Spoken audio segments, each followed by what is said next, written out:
তো hello everyone, welcome back to my channel. তো তোমরা সবাই কেমন আছো? আশা করি ভালোই আছো, আমিও ভালো আছি। তো আবার আজকে চলে আসলাম একটা নতুন ভিডিও নিয়ে।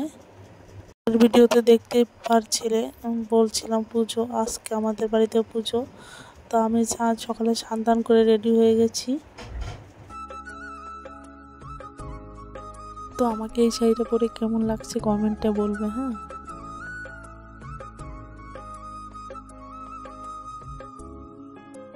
তো তোমরা দেখতে পেলে আমি ছেলেকে নিয়ে কলেপাড়ের দিকে যাচ্ছিলাম। তো ওকে স্নান করাবো, তার জন্য নিয়ে যাচ্ছিলাম। আর এদিকে ঠাকুর মশাই ভোগ রান্না করে নিয়ে যাচ্ছে ঠাকুর ঘরে। তো ভোগটা রেখে তারপরে পূজায় বসবে। আর মা এদিকে জোগাড় করে দিচ্ছিল কি কি লাগবে না লাগবে। তো ঠাকুর মশাই পুজোতে বসে গেছে।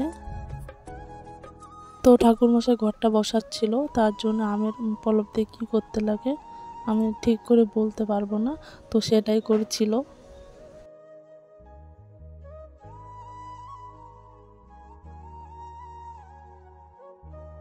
তো তোমরা দেখতে পাচ্ছ বর্ধমানের মুখটা এত সুন্দর লাগছে, কি বলবো। মানে মুখের দিকে তাকালে না মনটা ভালো হয়ে যায়।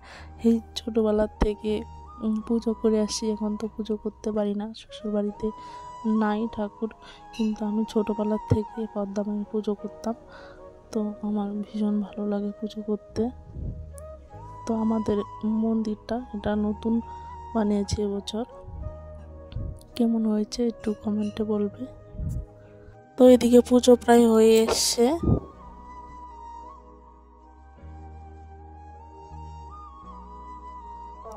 তো এদিকে ঠাকুরমশাই যজ্ঞতে বসে পড়েছে, যজ্ঞ করছিল।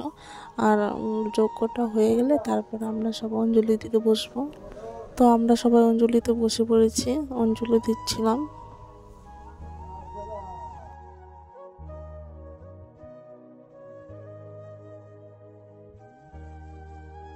মণিমাতা ভূমিদেবা তথা জগৎকারু জগৎপতি বিশ্বজননী তথা নম ব্রহ্মবাণী সহস্রালি শিববাণী শতানি চ শ্রী বিষ্ণু নামর্ঘ অনন্তস্য ব্রাহ্মণঃ প্রণাতি নম ব্রাহ্মণ বিদ্য বংশ জগদ্ধায় কৃষ্ণায় গোবিন্দায় নমো নমঃ।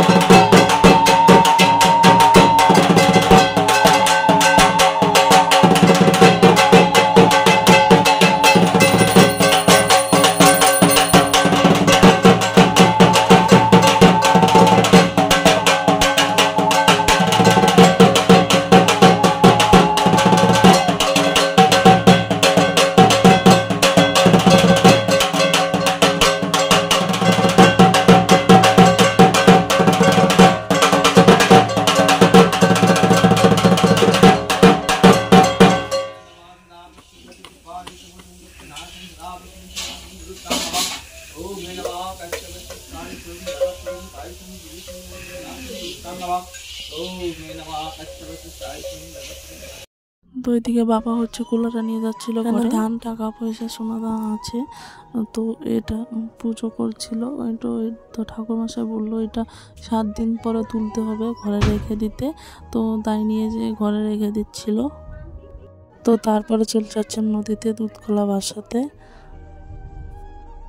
আমাদের দুধ কলা ভাসানো হয়ে গেছে, এখন চলে যাব বাড়িতে।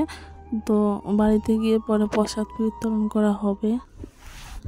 তো ভিডিওটা এই পর্যন্তই, আর বানাতে পারিনি, তো একটু প্রবলেমে ছিলাম। ভালো লাগলে লাইক কমেন্ট শেয়ার